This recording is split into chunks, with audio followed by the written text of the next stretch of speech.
बायजू का किस्सा खत्म। छिन मैनेजमेंट का हक, एम्प्लॉइज की भी लगा दी लंका। नमस्कार दोस्तों, स्वागत है आपका हमारे जीआरटी बिजनेस यूट्यूब चैनल पर, जहां हम आपके लिए लाते हैं व्यापार और अर्थव्यवस्था से जुड़ी ताजगी से भरपूर खबरें और विश्लेषण। आज हम बात करेंगे एक समय की सबसे बड़ी एजुटेक कंपनी बायजू की, जिसने कभी 1.5 लाख करोड़ रुपए से ज्यादा का मार्केट कैप हासिल किया था, लेकिन अब ये कंपनी नीलाम होने की कगार पर है। तो चलिए जानते हैं बायजू की इस दुखद कहानी के पीछे की वजहें और घटनाएं। बायजू का मौजूदा हाल ही में national company law tribunal NCLT ने बायजू की parent company think and learn को बड़ा झटका देते हुए उसके खिलाफ बैंकरप्ट प्रक्रिया शुरू करने का आदेश जारी कर दिया है। NCLT ने मौजूदा मैनेजमेंट को डिसॉल्व कर दिया है और पंकज श्रीवास्तव को इंटरिम रिजोल्यूशन प्रोफेशनल नियुक्त कर दिया है। अब कंपनी की कमान लेंडर्स के हाथों में होगी। लेंडर्स की कमेटी का गठन। NCLT ने कहा है कि पंकज श्रीवास्तव कमेटी बनने तक कंपनी की कमान संभालेंगे। ट्रिब्यूनल ने बायजू के सभी मामलों को एक साथ रखने और लेंडर्स की कमेटी बनाने का आदेश दिया है। इस आदेश के बाद कंपनी के खिलाफ इंसॉल्वेंसी प्रोसीडिंग्स शुरू हो जाएगी। अब कंपनी की प्रॉपर्टीज का मूल्य निर्धारित किया जाएगा और उसे बेचकर कर्जदाताओं को पैसे चुकाए जाएंगे। BCCI से विवाद। बायजू का BCCI के साथ भी बड़ा विवाद चल रहा है।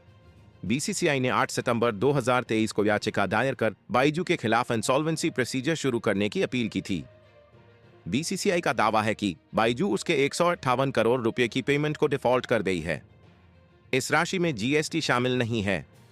याचिका को स्वीकार करते हुए NCLT ने कहा कि कंपनी के खिलाफ इंसॉल्वेंसी प्रोसीजर शुरू न करने का कोई ग्राउंड दिखाई नहीं देता है। कर्मचारियों के साथ धोखाधड़ी। बायजू के मौजूदा और पूर्व कर्मचारियों ने कंपनी पर बड़ा आरोप लगाया है। उनका कहना है कि कंपनी ने उनका TDS सरकार यानी इनकम टैक्स डिपार्टमेंट के पास नहीं जमा किया है। इसका खुलासा ITR भरते समय हुआ। कर्मचारियों को मिलने वाली सैलरी स्लिप में TDS काटे जाने का जिक्र है, लेकिन पिछले साल जुलाई से टैक्स को सरकार के पास जमा नहीं कराया गया। बायजू की आखिरी कोशिश। NCLT के आदेश के बावजूद बायजू ने BCCI के साथ अपने विवाद को कोर्ट के बाहर सेटलमेंट करने की गुहार लगाई है। कंपनी के प्रवक्ता का कहना है कि आदेश के बावजूद हम BCCI के सहयोग से आउट ऑफ कोर्ट सेटलमेंट की कोशिश करेंगे। बायजू का उदय और पतन। कभी एजुटेक की दुनिया में बायजू का नाम बहुत बड़ा था। कंपनी ने ऑनलाइन शिक्षा के क्षेत्र में एक नई क्रांति ला दी थी। बायजू ने न केवल भारत में बल्कि अंतर्राष्ट्रीय स्तर पर भी अपनी पहचान बनाई थी। लेकिन पिछले कुछ सालों से कंपनी को कई मुश्किलों का सामना करना पड़ा। कंपनी के खिलाफ फाइनेंशियल इरेगुलरिटीज और मैनेजमेंट की खामियों के कारण स्थिति बिगड़ती चली गई। कंपनी की स्थापना और सफलता। बायजू की स्थापना 2011 में बायजू रविंद्रन ने की थी। बायजू ने अपनी मेहनत और कड़ी परिश्रम से कंपनी को एक ऊंचाई पर पहुंचाया। कंपनी ने ऑनलाइन लर्निंग प्लेटफॉर्म के जरिए लाखों छात्रों को शिक्षा प्रदान की। बायजू की सफलता की कहानियां हर जगह गूंजने लगीं। इकोनॉमिक क्राइसिस और इंसॉल्वेंसी प्रोसीजर। लेकिन बायजू का यह सुनहरा दौर ज्यादा दिन तक नहीं चला। कंपनी के इकोनॉमिक क्राइसिस ने इसे इंसॉल्वेंसी प्रोसीजर की ओर धकेल दिया। NCLT के आदेश ने कंपनी के मौजूदा मैनेजमेंट को डिसॉल्व कर दिया और अब कंपनी की कमान कर्जदाताओं के हाथों में होगी। कंपनी के भविष्य की संभावनाएं। अब सवाल यह है कि बायजू का भविष्य क्या होगा। क्या कंपनी खुद को फिर से खड़ा कर पाएगी या इसे नीलाम होना पड़ेगा? यह समय ही बताएगा।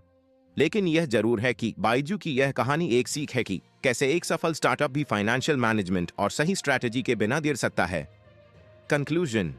दोस्तों, ये थी बायजू की कहानी, जिसने कभी एजुटेक की दुनिया में धूम मचाई थी, लेकिन अब दिवालिया होने की कगार पर है। ये कहानी हमें सिखाती है कि किसी भी बिजनेस में फाइनेंशियल मैनेजमेंट और सही स्ट्रैटेजी कितनी महत्वपूर्ण होती है। अगर आपको हमारी यह वीडियो पसंद आई हो तो इसे लाइक और शेयर करें और हमारे चैनल को सब्सक्राइब करें, ताकि आप व्यापार और अर्थव्यवस्था से जुड़ी ताजगी से भरपूर खबरें और विश्लेषण हमेशा पाते रहें। धन्यवाद। GRT बिजनेस यूट्यूब चैनल खबरों का स्रोत समाचार एजेंसियों, जनमत और अन्य सार्वजनिक स्थानों से प्राप्त करता है। हम पूरी कोशिश करते हैं कि यह सारांश और रिपोर्टिंग सटीक और सत्यापित हो, लेकिन हम किसी भी विवाद या त्रुटि के लिए जिम्मेदार नहीं हैं। हमारा उद्देश्य जनमत को जानकारी प्रदान करना है। हाल ही में नेशनल